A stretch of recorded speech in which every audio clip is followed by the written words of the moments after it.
Hi guys, नमस्कार। मैं राजू गुप्ता, आप लोग सिंगर आप लोग के बीच में एक नई भोजपुरी आप लोग को साउंड लेकर आया हूँ। बहुत ज़्यादा प्यार दुलार आशीर्वाद दो राजू भैया को। यूट्यूब चैनल पे अगर आप लोग नए हैं तो चैनल को सब्सक्राइब करें ताकि आप तक मनोरंजन हमेशा बीच बीच में आपको देते जाएं। तब तक के लिए जय हिंद, जय भारत, वंदे मातरम।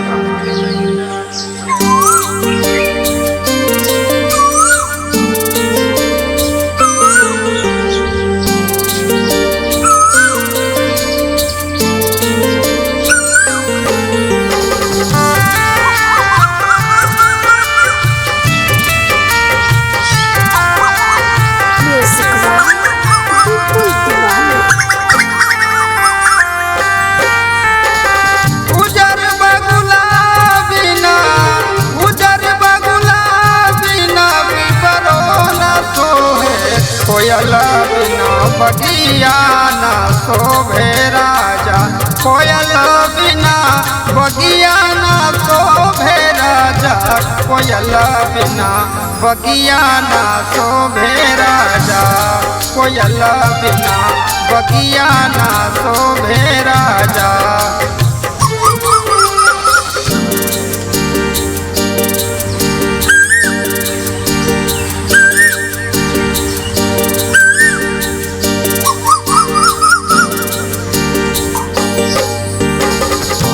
भैया भतीजा बिना नैहर न शोभे, भैया भतीजा बिना नैहर न शोभे, देवर बिना अंगना न शोभे राजा, देवर बिना अंगना न शोभे राजा, कोयल बिना बगिया न शोभे राजा, कोयल बिना बगिया न शोभे राजा, कोयल बिना बगिया न शोभे राजा।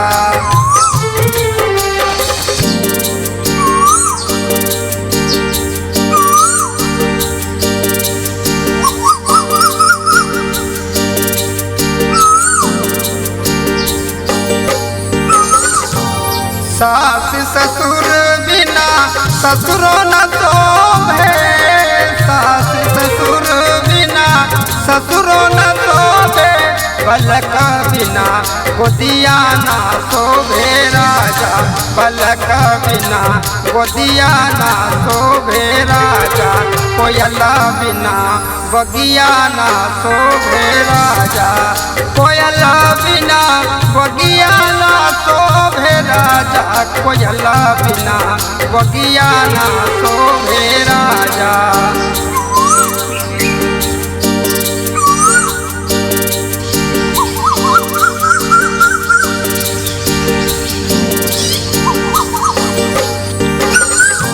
उजर बगुला बिना पिपरो न शोभे, कोयल बिना बगिया न शोभे राजा, कोयल बिना बगिया न शोभे राजा।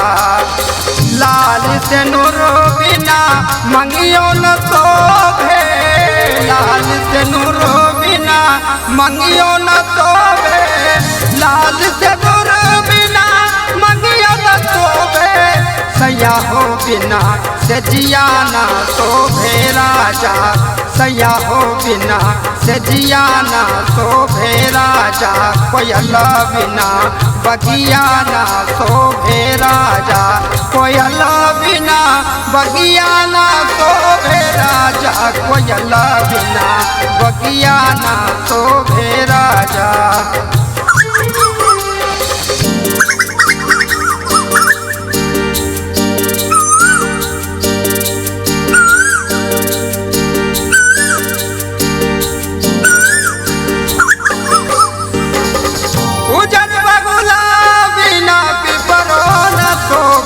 कोयल बिना बगिया न शोभे राजा, कोयल बिना बगिया न शोभे राजा, कोयल बिना बगिया न शोभे राजा, कोयल बिना बगिया न शोभे राजा, कोयल बिना बगिया न शोभे राजा।